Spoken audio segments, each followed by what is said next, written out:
দোয়া কবুলের 5টা শর্ত, এই কথা বলে আজকের আলোচনা শেষ। এই যারা বলেন দোয়া কবুল হয় না, দেখেন নিজেদের সাথে মিলে কিনা।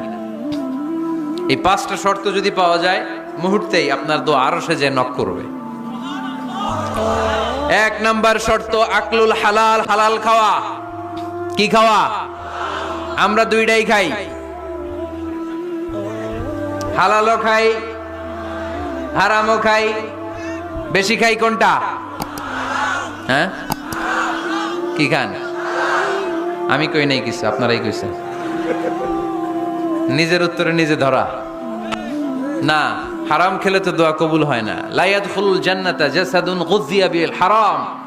ওই দেহ কখনো জান্নাতে যায় না যে দেহ হারাম খেয়ে বর্ধিত হয়েছে।